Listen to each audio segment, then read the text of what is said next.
Hola, mi nombre es Brandon Gómez y les voy a hablar sobre los semivórtices, los cuales nos van a dar una nueva perspectiva de la transición BKT para el modelo XY bidimensional. Este trabajo ha sido en colaboración con Brian Juárez, un alumno de licenciatura, y bajo la supervisión del Dr. Wolfgang Wittenholz del Instituto de Ciencias Nucleares de la UNAM. El modelo XY bidimensional consiste de un látiz de L por L sitios con condiciones periódicas sobre las fronteras. En cada sitio colocamos un spin clásico bidimensional de norma 1. Aquí se muestra una representación esquemática del modelo. Las flechas negras representan los espines de norma 1. La función hamiltoniana está dada por la suma del acoplamiento de los espines con sus vecinos inmediatos, y J simplemente es una constante de acoplamiento. Para explicar en qué consiste la transición BKT, primero voy a definir lo que es una plaqueta. Una plaqueta es un elemento definido por 4 vértices, I más 1, I más 2, I más 1 más 2, donde los vectores unitarios 1 y 2 representan los ejes del látiz. Entonces el modelo se puede ver que consta de un conjunto de plaquetas. Esta es una plaqueta, este de aquí es otra plaqueta, y así de manera en general. Vamos a definir la diferencia angular entre dos espines SI y SJ como el ángulo θJ menos el ángulo θI, módulo menos pi, pi. Básicamente la diferencia angular en R2. A cada plaqueta le vamos a asociar una vorticidad dada por este término de aquí, donde este representa la diferencia angular entre el spin I y el spin I más 1. Esta de aquí representa la diferencia angular entre el spin I más 1 y el spin I más 1 más 2. Es decir, lo que vamos a hacer es calcular la diferencia angular entre estos dos spines de aquí, después entre estos dos spines de aquí, y de así de manera consecutiva hasta completar la plaqueta. ¿Ok? El valor Q igual a 0 indica ausencia de vorticidad. El valor Q igual a 1 indica que la plaqueta carga un vórtice. El valor Q igual a menos 1 indica que la plaqueta carga un antivórtice. Estos son ejemplos de cómo lucen los vórtices en el sistema, y de este lado cómo lucen los antivórtices. El primero en introducir el concepto de vorticidad fue Vadim Berezinski en 1961. En los años posteriores, de 1972 a 1974, David Towles y John Kosterlitz estudiaron el mecanismo de lo que hoy se conoce como la transición de fase de Berezinski-Kosterlitz-Towles.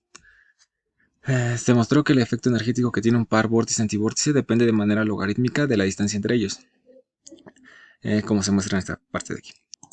Esto se interpreta que si tenemos un vórtice y un antivórtice uno junto al otro, de cierta manera el efecto de su vorticidad se ve cancelado entre ellos. Entonces, la presencia de un par vórtice-antivórtice converge asintóticamente a cero conforme nos alejamos. Es decir, a largas distancias no notamos la presencia del vórtice y el antivórtice.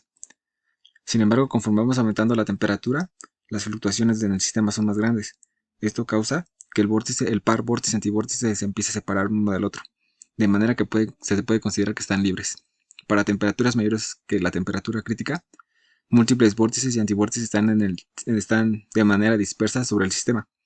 Esto perturba la correlación a largas distancias, causando la transición BKT.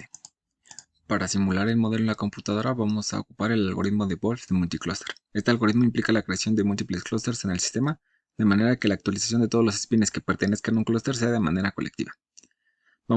Primero vamos a crear un vector aleatorio RW, el vector de Wolf, y vamos a crear la línea de Wolf, la cual va a ser perpendicular a RW, o sea, al vector de Wolf. Justo como se muestra aquí, creamos el vector de Wolf y la línea de Wolf. Esto nos ayuda a definir una orientación en el sistema, de manera que podemos generar un semiplano superior y un semiplano inferior. Cuando me refiero a la actualización de los spines, me refiero a reflejarlo respecto a la línea de Wolf. En este caso, si tenemos un spin SI, justo como se muestra en la flecha azul, al momento de ser actualizado se convierte en SI', justo como es la flecha de color rojo. Es decir, simplemente lo reflejé respecto a la línea de Wolf. El procedimiento para hacer esto es, vamos a elegir un spin SI y vamos a revisar sus vecinos inmediatos. Si SI y SJ no están en el mismo semiplano, entonces no se crea un bond entre ellos. ¿Ok? Si están en el mismo semiplano, se crea un bond entre los spines con probabilidad P. Esta probabilidad simplemente está dada para que las configuraciones sigan la distribución de Boltzmann. Vamos a repetir el paso anterior hasta que todos los links de Lattice hayan sido revisados. Una vez que establecimos todos los bonds del sistema, identificamos los clusters. Es decir, en este caso los nodos reglos representan los spines y las líneas azules representan los bonds que hemos colocado. Una vez que ya colocamos todos los spines, identificamos los clusters, como se muestra en esta figura de aquí, donde el color hace referencia a la etiqueta del clúster. En este caso tenemos este clúster, aquí se forma otro clúster y así de manera consecutiva. Cada clúster es elegido para ser actualizado con probabilidad de un medio.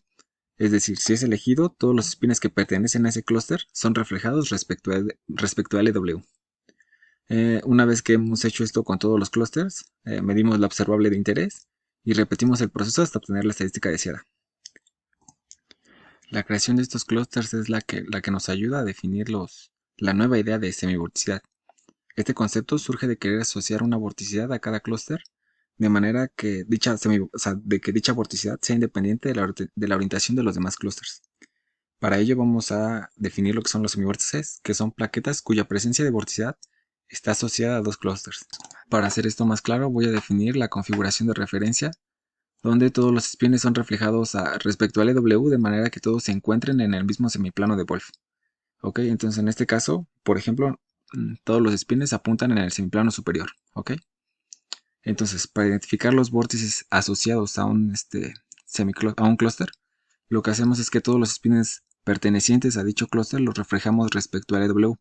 Entonces, todos los spines que no pertenezcan al clúster apuntan a un lado del semiplano y los spines pertenecientes al clúster van a apuntar al otro semiplano. En este ejemplo, los spines que no pertenecen al clúster apuntan al semiplano superior y los spines que pertenecen al clúster apuntan al semiplano inferior. Una vez que estamos en esta configuración, medimos la vorticidad de cada plaqueta. Si la plaqueta tiene una vorticidad igual a 1, la vamos a denotar como un VM, las cuales están representadas de color azul. Y si la plaqueta tiene vorticidad menos 1, la vamos a denotar como un AVM, las cuales están representadas de color rojo. En este caso el signo realmente no es tan importante y en ambos casos decimos que representan semivórtices.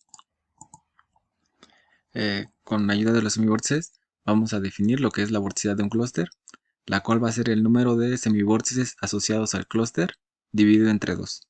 ¿Ok? Entonces, si tenemos una configuración con n clústeres, vamos a definir la vorticidad promedio por clúster, BC, como la suma de vorticidad de cada clúster dividido entre el número de clústeres en la configuración. De igual manera, vamos a definir BC2 como la suma de la vorticidad de cada clúster, pero al cuadrado, dividido entre el número de clústeres en una configuración. Esto nos ayuda a definir la susceptibilidad de la vorticidad dada por el valor esperado de BC2 menos el valor esperado de BC al cuadrado. Esta cantidad nos da una noción de la dinámica de la dispersión del número de semivórtices en función de la temperatura. Además que esperamos que dicha cantidad sea un indicador de la transición BKT. Ahora, en la parte de los resultados tenemos a la gráfica de la densidad de semivórtices en función del inverso de la temperatura. Notamos que estrictamente esta cantidad no puede ser considerada como un parámetro de orden, pues es mayor que 0 incluso para betas mayores que beta crítica. Sin embargo, notamos que la aparición de semivórtices sí sucede cerca de beta crítica de manera paulatina. ¿Okay? Esta gráfica de aquí representa como un zoom de esta región. Notamos que en este caso la curva decae más rápidamente conforme menor es el tamaño del sistema, justo porque el tamaño de los clústeres alcanza con mayor rapidez el tamaño del látice. Ahora mostramos la gráfica del número promedio de semivórtices por clúster. En este caso parece ser que esta cantidad realmente no indica o sugiere algún comportamiento extraño en el sistema. Sin embargo, cuando analizamos la susceptibilidad de la vorticidad, los efectos de tamaño finito son muy notorios. Las fluctuaciones de la vorticidad por clúster aumentan conforme aumentamos el tamaño del sistema, además de que parece que el máximo tiende a recorrerse hacia beta C, justo también conforme aumentamos el tamaño del sistema. Entonces, lo que se esperaría es que la susceptibilidad de la vorticidad por clúster en el límite termodinámico, es decir, cuando tendamos L hacia infinito, diverja justamente en beta crítica. Para poner a prueba dicha hipótesis, procedemos a hacer un ajuste de esta forma, donde beta max es el valor de beta donde ocurre el máximo de la susceptibilidad de la vorticidad.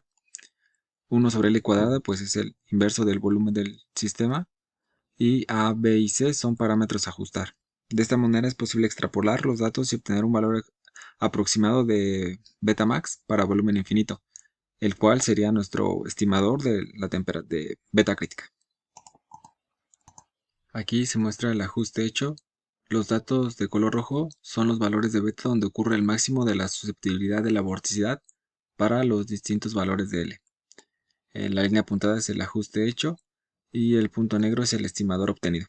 En este caso obtenemos un valor de 1.081 con un error de 0.013. Si lo comparamos con el valor de beta crítico, obtenemos que la diferencia es 3 veces el error obtenido.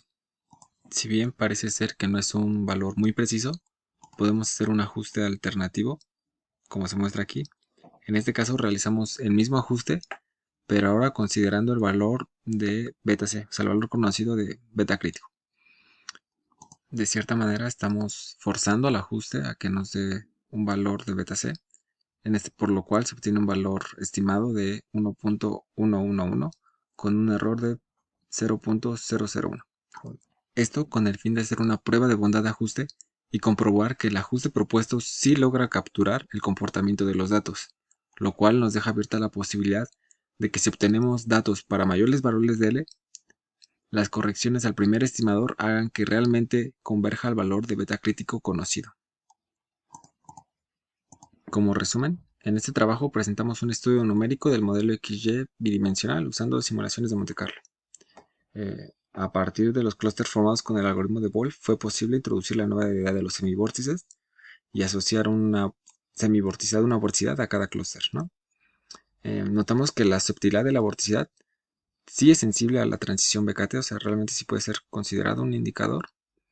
Y además, los últimos resultados mostrados sugieren que el estimador beta C1, o sea, nuestro estimador de la temperatura crítica, sí es compatible con el valor de beta crítico conocido. Pues eso sería todo de mi parte. Muchas gracias por su atención.